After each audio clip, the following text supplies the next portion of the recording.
13:39. 13:39 ng hapon. Wednesday, October 11, 2023. So, video ulit tayo. Gagawa ng konti. Ang topic natin ngayon ay nga ba yun? Paano mo gagamitin yung mga karunungan ng Diyos? Paano mo hahawakan ng kapangyarihan na to? Yung kapangyarihan o paano mo gagamitin sa tamang bagay ang impluwensyang meron kayo. Impluwensya katulad ng sa Diyos. So,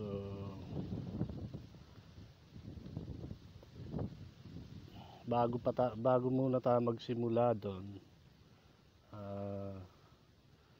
malala na sila. Medyo talagang kung dumodoble, talagang patriple na yung tagas nila. So kayo na mismo yung sasaksi sa mga sinasabi ko dito. Kayo na mismo ang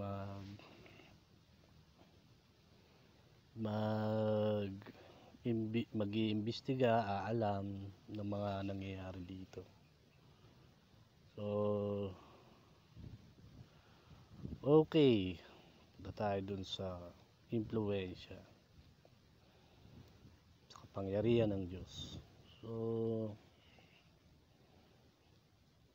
kapag lumabas na yung yung katotohanan, kapag narinig mo to, kapag nalaman mo yung katotohanan ng Diyos, huwag ka nang huwag ka nang magpapahuli. Mauna ka na habang kukonti pa lang. Kasi una-unahan na yan. Kung wala kang alam doon, kunyari ordinaryo kang tao, wala kang alam sa ano yung Diyos, ano yung resulta ay may dudulot ng karunungan ng Diyos, yung katotohanan. Ano nga ba ang resulta nun? Example ng sinasabi ko sa inyo, sa bawat relihiyon, ayan, mga relihiyon, tagal ko nang tinapik sa inyo to, pero tuturuan ko kayo kung paano gamitin to. So katulad ko, ayan, yung mga relihiyon, daming relihiyon dyan, relihiyon ng Katoliko, relihiyon ng born again, relihiyon ng tawag nito, El Shaddai, etc. Relihiyon ng mga baliw na iglesia, relihiyon ng mga may tagas na ADD. So yun yung sinasabing paano ba yung impluwensya nila, gaano ba sila kadami. Kunyari napapunta ka sa isang lugar, wala kang kakilala doon, sinabi mo isa kang Katoliko, syempre may kahit pa paano, kunyari sinabi mo isa akong tagapangaral ng Katoliko, syempre pagpunta mo doon sa mga nagsisimba sa mga simbahan ng Katoliko, matutulungan ka nila doon. So yun yung sinasabing kahit pa paano, kahit saan lugar, may impluwensya ka. May makukuha kang tao, may tutulong sa yung tao, may magagamit kang tao. Yun yung impluwensya na kapangyarihan na meron kayo. So kung marinig mo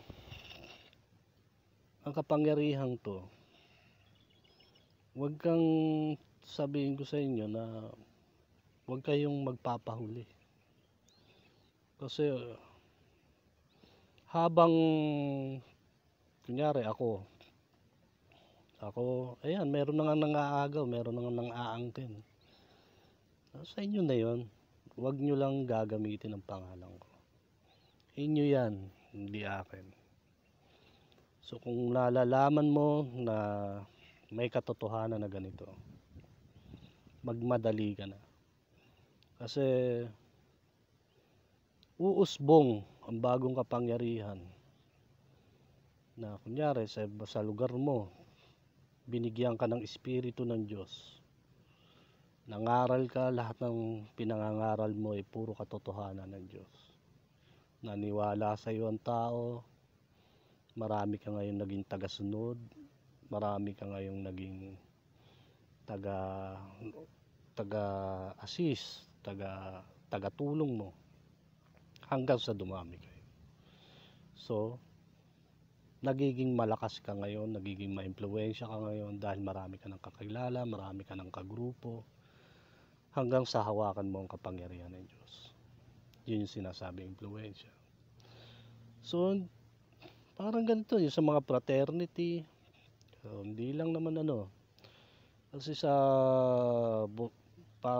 mga born again, di ba, may mga grupo din ng fraternity na may kinikilalang Diyos din ng mga fraternity.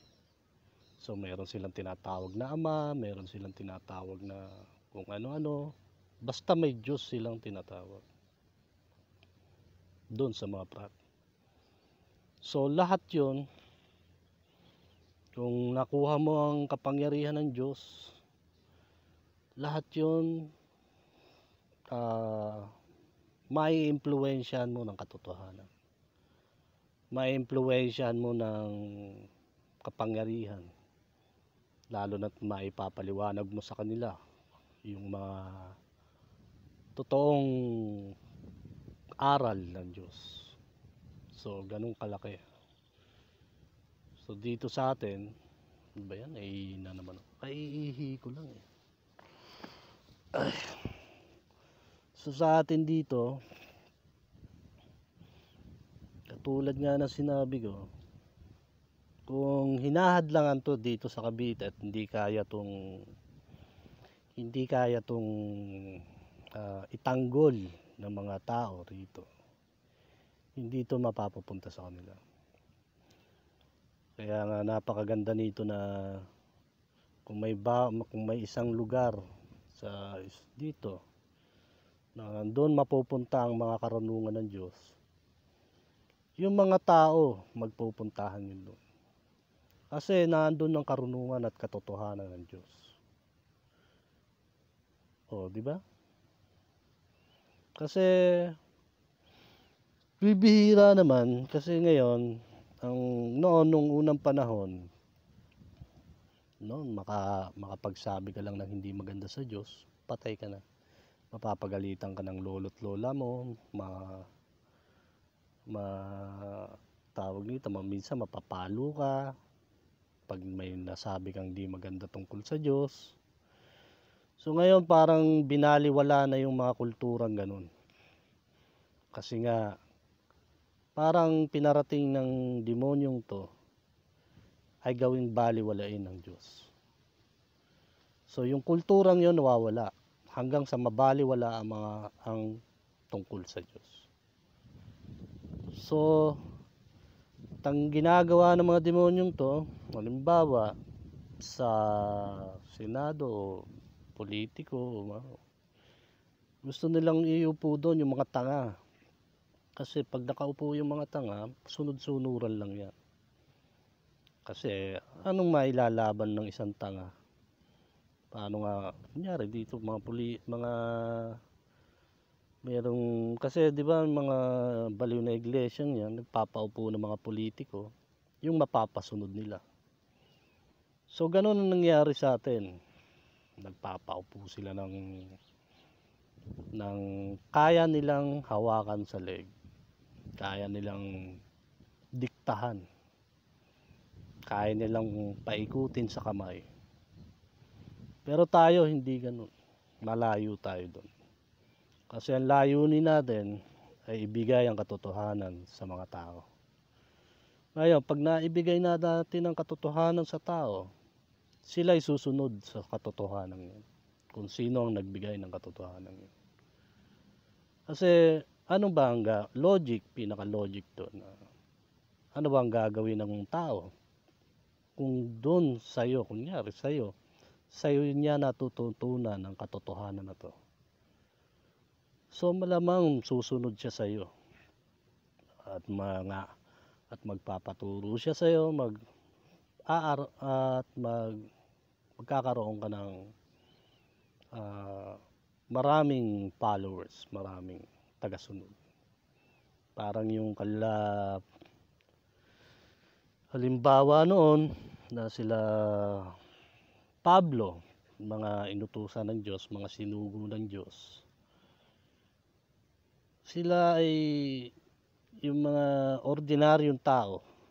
Si Pablo, medyo ma-impluwensya si Pablo. Pero baliktad si Pablo kasi si Pablo isa siyang Hudyo. Ibig sabihin, yung katuruan ni Jesus, laban yun sa paniniwala ng mga Hudyo. So ginamit ni Jesus si Pablo para isugo niya sa mga iba't ibang lugar. So ang nangyari ngayon, nagkabali-baligtad. Laban na ngayon si Pablo sa mga aral ng mga Hudyo. Kaya nga doon na nagtalo-talo yung mga iglesia na sinungaling daw si Pablo.